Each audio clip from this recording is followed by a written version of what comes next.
It's the Daily Dispatch, in discussion with Darren Mann. Lead story on the front page of today's Daily Dispatch, Thursday, 24th of February 2022. Budget rings bells for Eastern Cape. Focus on infrastructure in the province is good news for the public and private sector. Finance Minister Enoch Godongwana has promised to work with national departments and the Eastern Cape to pilot a revised approach to expedite infrastructure investment, which he described as the backbone of a thriving economy. For more on this story and others, go to dispatchlive.co.za. One of the many stories you will find on dispatchlive.co.za from earlier this week, BCM water warning. Buffalo City Metro Municipality again asks residents to boil water from the supply system before drinking. There's a water supply issue, there's a water quality problem. Why are these happening? How long will they last? What is the municipality doing to rectify the situation? For answers, we're joined now by Metro spokesperson Samkelo Ngwenya. Samkelo, water supply issues and water quality issues. What lies at the root of them and how are they being addressed? Good morning. Yes, definitely, you're quite correct. Those are the two major issues that we have. Firstly is the supply, which is not meeting the demand. And that goes back to the issues of the floods, both incidents. But I think what we've come to pick up and realize is the fact that the situation is not going to improve, not by tomorrow. And the reasons for this is firstly, we have lost 12 days of supply through our water board, who had their systems collapse due to the issues with the power utility. And then as Buffalo City, since then, we've been trying to make up for all this lost water, and the demand has just been overwhelming. That's the first issue, and that's what we've been working on. We had met with the technical teams, and that's being looked into. And then, of course, the second issue, which is, you were quite correct again, the issue of the quality of the water. That we've been monitoring very closely because we have to pump more water to actually compensate. In terms of our raw water, we've been monitoring the quality of that in terms of our treatment.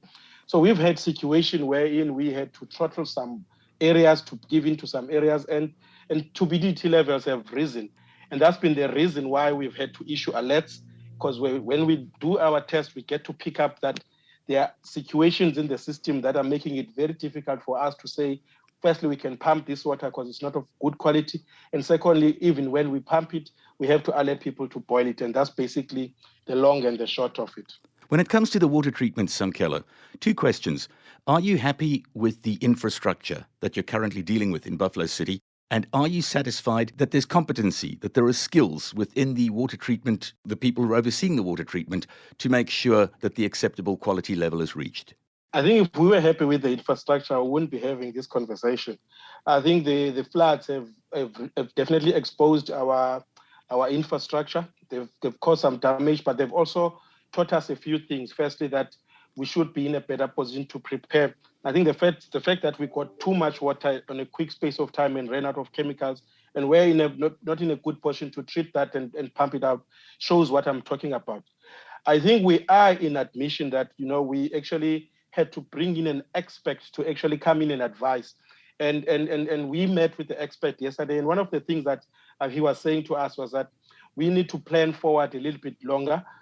We need to actually come up with long-term solution as much as we are working towards sorting this out. But this situation is not going to go away. Firstly, we're in drought. And then secondly, we need to find long-term solution for alternative water solutions, which can come up and assist this situation. So to sum up that response, is we've identified the issue of funding as a need, and we're working on that to actually try and do something about our infrastructure.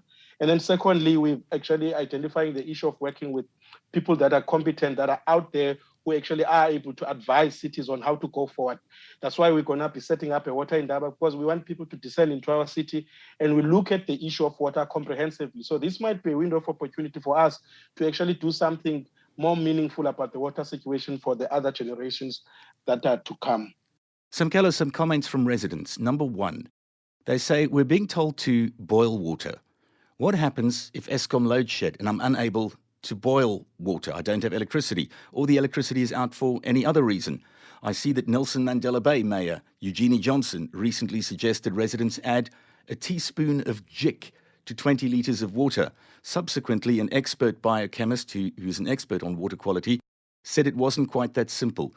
How would you advise residents to proceed if they don't have electricity? That's why I think yesterday we sat across the table because there's a few people that are involved in the running of water. ESCOM is one of them, the Water Board is one of them, the Department of Sanitation is one of them, and ourselves as Buffalo City. And what we've found is that we're not talking to each other enough to actually manage this situation. And secondly, the reason why as a municipality, we are issuing precautionary warnings to say people boil water when it's in a different color, do not consume water when it's offish in terms of color. It's because particularly we are admitting that there are gaps in the system. I think the advice is to actually listen to our boil water alerts. We issued one this week saying people must boil water.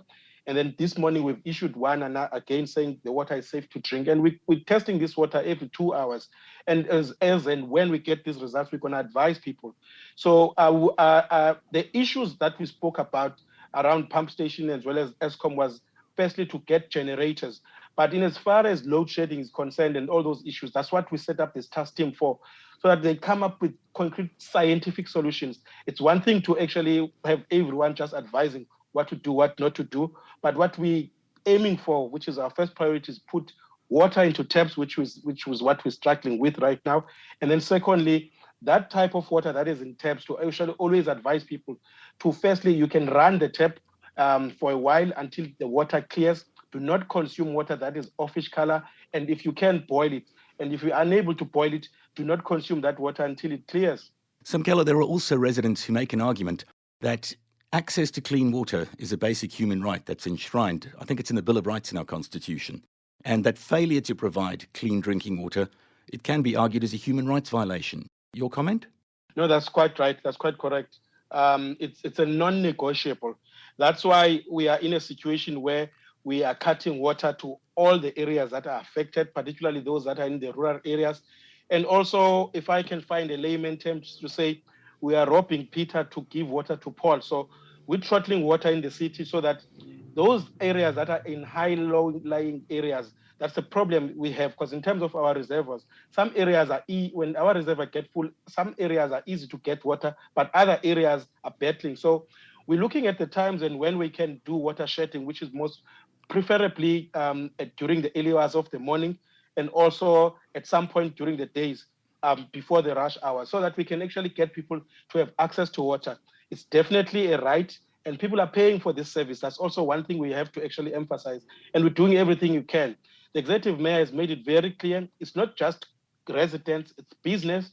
Everyone in the city is being affected with this, and we need to come up with tangible solution. And we're hoping this task team who's investigating this issue is going to give us those solutions.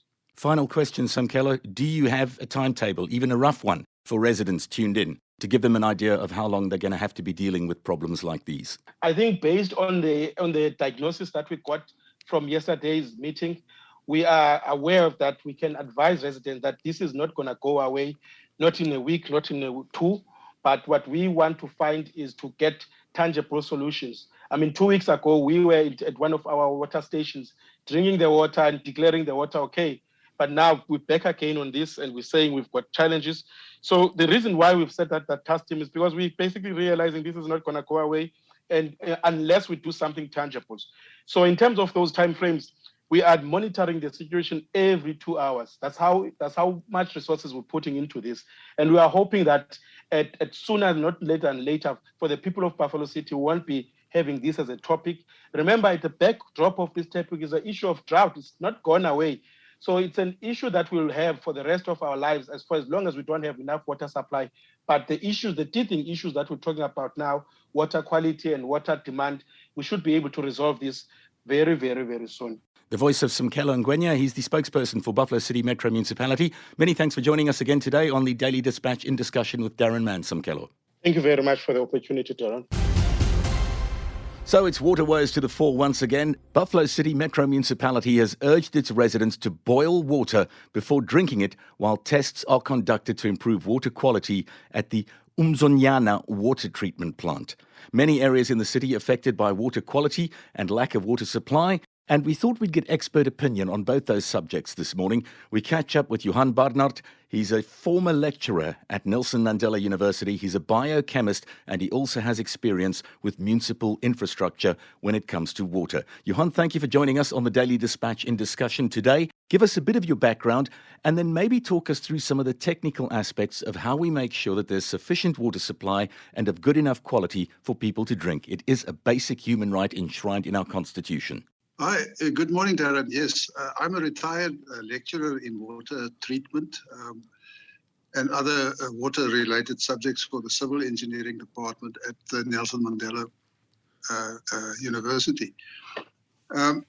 Well, the East London system is not 100% known to me, but I'm going to talk specifically about issues, or not specific about issues that might relate to their problems. Firstly, the catchment area of where water is collected must be pristine. There should not be any intensive agriculture in the area. There should be no domestic settlements. The main reason for that is to stop the spreading of waterborne pathogenic diseases like cholera and typhoid, like we have seen recently in certain areas. There must also be no exotic vegetation in the area, which will, of course, affect water flow. Now, what we've seen at East London recently is sudden changes in water quality. Now, what I suspect what happened there is they had a small flood after they had a long cycle of drought, which will affect the water quality very dramatically. If you suddenly have flooding water, then the water is typically very high in mud or turbidity, and it sometimes have very low levels of pH, which makes treatment very difficult. Now, I would like to discuss the 3 different chemicals that are typically used in water treatment. Sure. And normally the problems that we have with water quality is related to these types of chemicals. Firstly, lime. Now, we add lime. This is calcium oxide or calcium hydroxide once it's in water. And that is the same stuff that we use to paint the lines on our rugby fields. The reason why we add lime is to correct the pH of the water. So the pH will be increased. There's 2 reasons for this. We want to optimize the flocculation process, and we also want to prevent system corrosion. We do have serious corrosion problems in our systems, especially bursting geysers and things like that are due to perhaps municipal waters not having the correct pH. The second chemical we use is a flocculant. There are a whole range of different flocculants on the market. They are typically cationic metal flocculants, which means it's metals like aluminium and iron. The typical chemical that is used is aluminium sulfate or a polymer of those types of chemicals, polyaluminium chloride or polyaluminium sulfate. Also, we use ferric chloride, which is a liquid that is typically used to flocculate the water, the mud from the water. Now, these chemicals must be applied in the optimum dose. We must find out the loads of mud in the water, and then we must then try and dose these chemicals at the correct ratio to give us optimum quality. After we've done that correctly, then we must chlorinate the water with chlorine gas as a disinfectant. It's important that we have clear water before we add chlorine, because if we add chlorine to dirty water, we can form all sorts of nasty chemicals which we don't want in our water systems. Also, this, of course, will prevent pathogens from spreading. Johan, if I follow correctly, we're talking here about 2 things in one, really. The quality of the infrastructure itself, and then in order to treat the water properly, once it's in the system, we need people who are qualified. So I think that would be an area that we'd need to look at. Do you think that we have enough qualified staff manning these systems around the country, but in particular Buffalo City? And then also, do you have any information regarding the infrastructure? It appears to be aging nationwide. Yeah, the technology is normally good. So the plants normally have all the facilities that is required.